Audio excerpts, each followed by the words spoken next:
hurried helicopter evacuation of the presidential palace. And as word of Marcos's departure spread, a joyous celebration in the streets.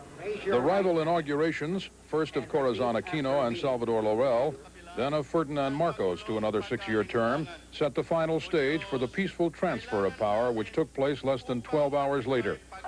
As Aquino supporters ringed the streets around the heavily guarded presidential palace, Marcos, with his wife Imelda at his side, took the oath and told his followers he would overcome the growing opposition to his 20-year regime.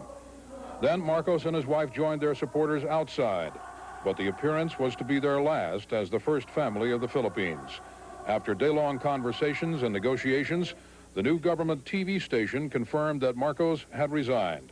Very happy to announce that it is confirmed Mr. Marcos has left this country.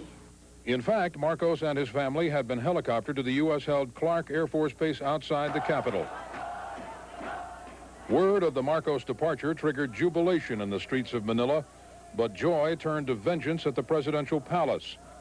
An unruly mob crashed the gates and looted the luxury building before troops of the new Aquino government moved in to restore order.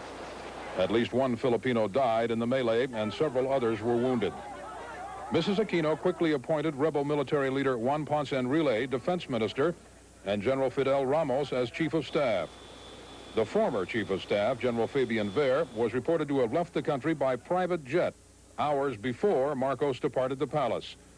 Ver and more than 20 of his officers and men had been acquitted of the 1983 assassination of Mrs. Aquino's husband, Benigno, a murder which triggered outrage, then organized opposition, leading to the downfall of the Marcos regime. Bob Windsor, ABC News. Local Philippine leaders say they now represent the official voice of the new government. The head of the Texas Nino Aquino movement says the leader of his organization received an early morning telephone call from Corazon Aquino. She categorically gave him the permission, the authority to be the official voice of the Cory Aquino administration in the United States. The government offices do no longer represent the real government in the Philippines. Mercado told Channel 8's Peggy Waymeyer that for the time being, government officials in Houston and Dallas will remain in office. But he warns that once the official Aquino reorganization takes place, their jobs could be in jeopardy. In the meantime, Mercado and other pro-Aquino leaders will be assisting local government offices in the transition. In Washington, the Reagan administration was quick to embrace the new government of Mrs. Corazon Aquino, but just as quick to extend an offer of asylum to former President Marcos. Secretary of State George Shultz praised the Philippine people for resolving the current crisis with a minimum of violence. And he said Marcos would be welcomed if he does choose to come to the United States.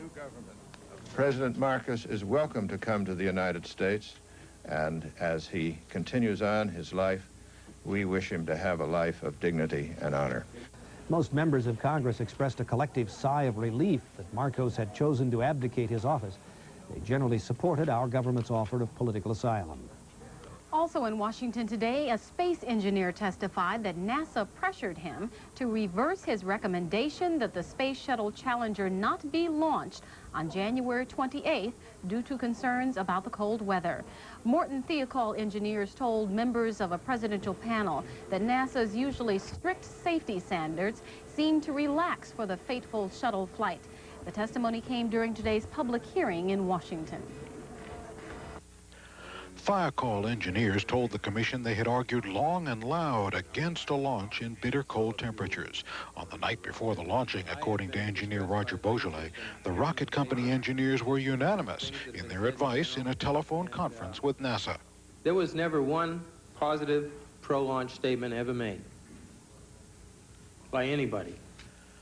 Engineer Alan McDonald testified that NASA's usual policy seemed to have been stood on its head.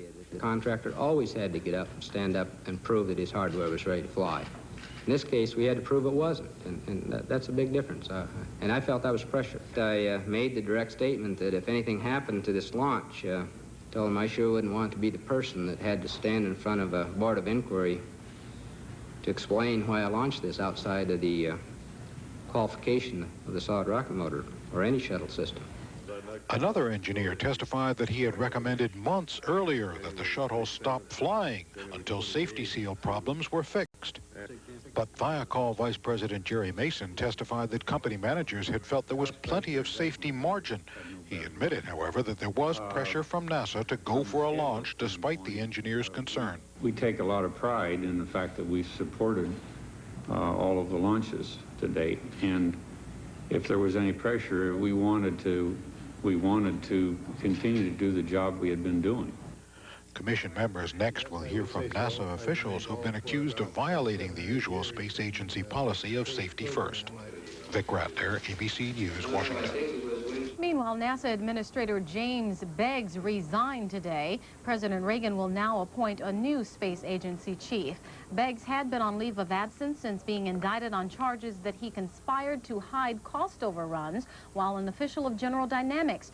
No word from the White House yet on exactly when a successor will be named.